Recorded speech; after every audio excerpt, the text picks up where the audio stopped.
Hello everyone! Welcome back again sa aking channel. Today magluluto naman tayo ng ibang putahe at ito ay pinakbet. Stay tuned!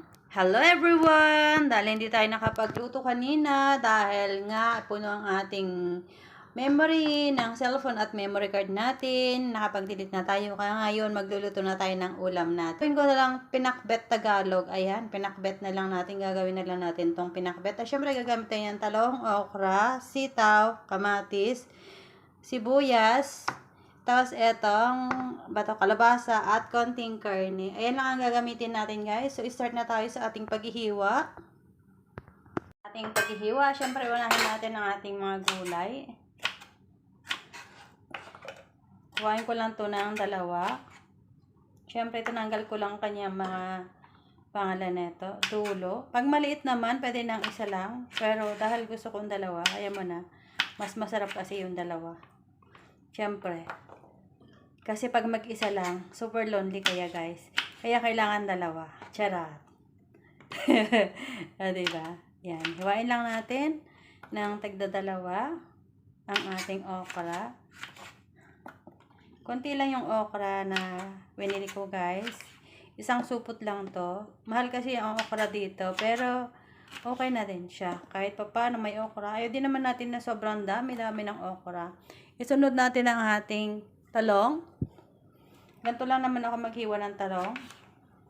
Ito yung malilit na talong lang to mga lalabs. Ayan. Madali lang to maluto. Inugasan ko na to sila lahat kanina. Dahil nag-iintay nga makapagbura ako ng videos ko. Ayan. Para makapag-umpisa tayo sa pagluluto. Ito guys, ay ako lang mag-uulam. It means ito, ulam ko na to ng ilang kainan. No? Dahil hindi naman nag-uulam sila amo ko ng ganito. Syempre ako lang mag-uulam. Ayan. At syempre, sunod natin ang ating apat na piraso na sitaw. Syempre, 4 na piraso lang yan kasi ang haba nito guys. Lagyan natin ulit dito. Isunod naman natin ang ating etong kalabasa.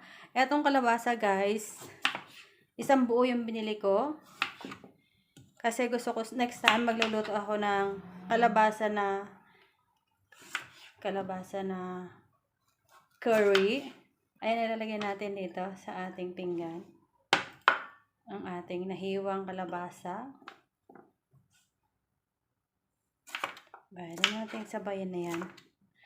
Yan lang naman guys, ang pagluluto ng ating gulay. Gulay, pampahaba ng buhay. Sabi nga nila. Diba? Diba? Tapos na tayo dyan. Siyempre, sunod natin ang ating kamatis. Siyempre, hindi pwedeng mawala yung kamatis natin dahil, alam mo, pag nagluluto talaga ako ng pinakbet, gusto ko ng kamatis. Ayan, na-overripe ng ating kamatis. Pero pwede pa yan. Hindi naman siya overripe, guys. Na-overripe. Ilang araw na sa rep to kasi. Ayan. Pwede mo nang tanggalin yung kanyang balat. Ayan, okay na to. Lagyan na natin dito sa ating plato ang ating kamatis. Ayan. At syempre, susunod natin ang ating sibuyas. Hindi mawawala ang sibuyas. Dahil nakabili na ako ng sibuyas, kaya maglalagay na ako ng sibuyas. At syempre, bawang na rin pala. No? Maglalagay din ako ng bawang.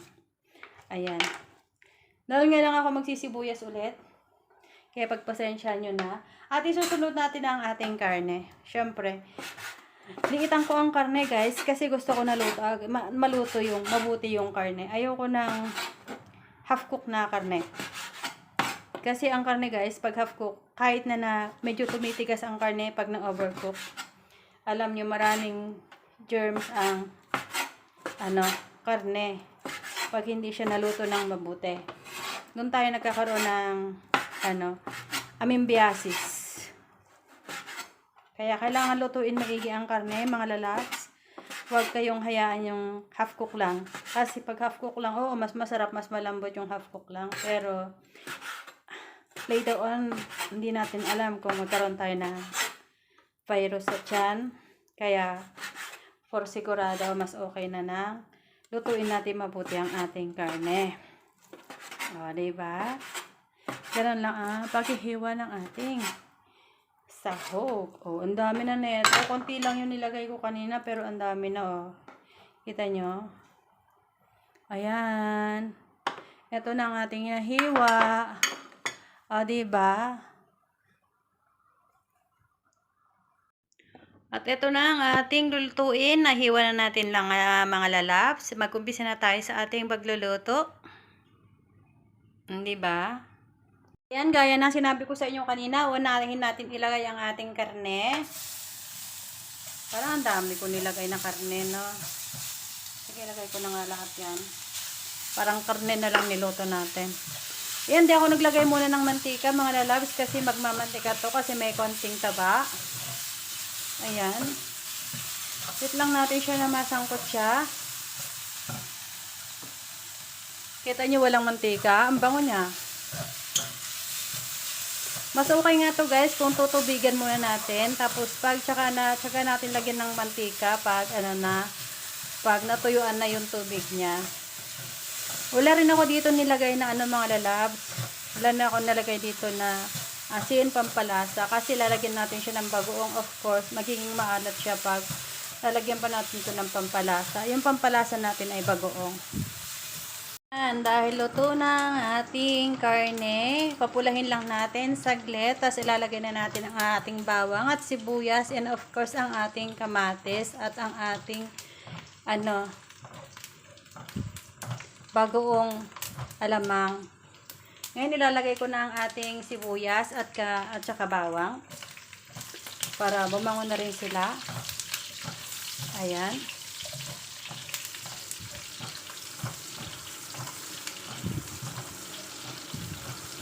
O, diba mga lalabs? Sarap niyang bango. Antayin lang natin mag-brown yung ating sibuyas at bawang. Ilalagay natin ang ating kamatis at ang ating bagoong. Kasi pag nilagay natin muna ang ating gulay, hindi magigisa ang ating bagoong. Kaya kailangan muna etong ating unahin natin ilagay. Bagoong at saka kamatis. Ayan, malapit na rin mag-brown ang ating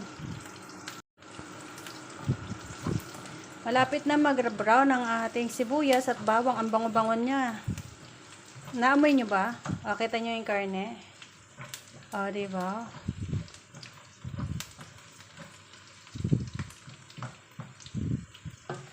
Bango. Yan, ang bango-bango na nyo guys. Lagyan na natin siya ng ating alamang. Isang kutsara lang guys. Baka sobrang alat. Hindi natin alam kung kaya ba natin yung alat niya. Baka dagdagan natin kaya konti pa. Kasi medyo marami naman yung gulay natin. Isa't kalahating kutsara lang. Yan, alalahanin nyo guys. At kalahating kutsara lang inilagay natin na bawang ay na bagoong. Yang sangkutsa lang natin yung bagoong natin para maglasa, mas mabango kasi pag naluto yung ating bagoong. Wait lang natin siya mag-brown ng konti. Sarap nito. Yan, pwede natin ilagay ang ating kamatis this time.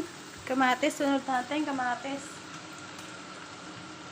Siyempre lutuin mo natin maigi ang ating kamatis. Meron balahibo ng Kasi nagluto ko kanina ng pangalan nito, mais. Buhok ng mais. Hindi yun balahibo. Buhok ng mais. Wala kaming aso dito ha. Baka hindi kayo naniniwala mga lalab. Yan buhok ng mais yan. Kasi nagluto ko kanina ng mais. Yan, lutuin lang natin tong ating kamatis. Ang sarap. Ang bango-bango na talaga. Gusto ko na kumain. Turog at luto ng ating kamatis. Isunod na natin ang ating mga gulay. Uunahin natin ang sitaw, of course. Dahil mas matagal maluto ang sitaw. Yan. Gisa lang natin. At syempre, susunod na rin natin lahat ng ating gulay. Ayan. Lalagay ko na rin itong talong at okra. Gisa lang natin saglit. At saka natin ilalagay naman ang ating kalabasa. O, diba guys? Tapos, saka natin lagyan ng tubig. Pero igisa lang muna natin. Wait lang. Mas matagal kasi lutuin itong mga gulay na to kaysa yung kalabasa, guys. Kaya hinuhuli ko yung kalabasa para maluto yung gulay natin. Mag-isa, mas mabango. Ayan. Ay, sunod na natin ang ating kalabasa. Oh, diba? Ang dami.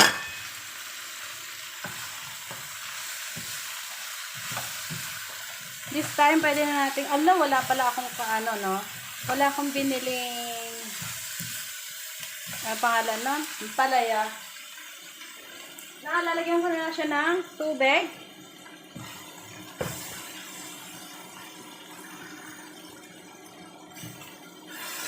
Ang tama lang na tubig, ayaw na natin na masabaw.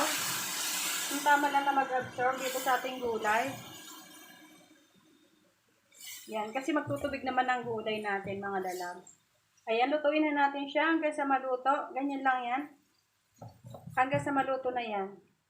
Ayaw natin na maraming tubig ang pinakbet natin. Mas masarap ang tuyong pinakbet. Yan, takpan na natin siya. At wait lang natin siya maluto. Yan, luto na guys. Maghain na tayo. Kita nyo, wala nang sabaw ang ating pinakbet. Kita nyo, ang sarap na ito. Wow. Gusto nyo rin ba? Tama lang yung luto ng kalabasa. Yan, maghain na tayo at na makakain na rin tayo. Dahil gutom na talaga ako. Gusto nang kumain. Yan, maghain tayo mga lalabs. Tawasan natin yung ano na para makakita natin ang ating ginagawa. Ang sarap nito. Mukhang tataba na naman ako lalo dito dahil sobrang sarap. And this is it again guys. Ito na ulit nagtatapos ang ating palabas today. Sana nagustuhan ninyo ang ating nilutong pinakbet. At pwede na tayong kumain. Sa mga hindi pa po nakapag-subscribe dyan, please don't forget to subscribe, like, and share kung gusto nyo pa makakita ng ibang luto natin. Pakiclick na rin po ang ating bell button para sa susunod na mga videos natin ay ma-update kayo. Salamat sa inyo lahat and have a blessed good night, good morning, good afternoon, saan man kayo naroroon sa oras na to. Let's dig in! Ito na ang ating pinakbet. Ang sarap! See you next time again. Bye-bye. Have a blessed good night. Kainan na!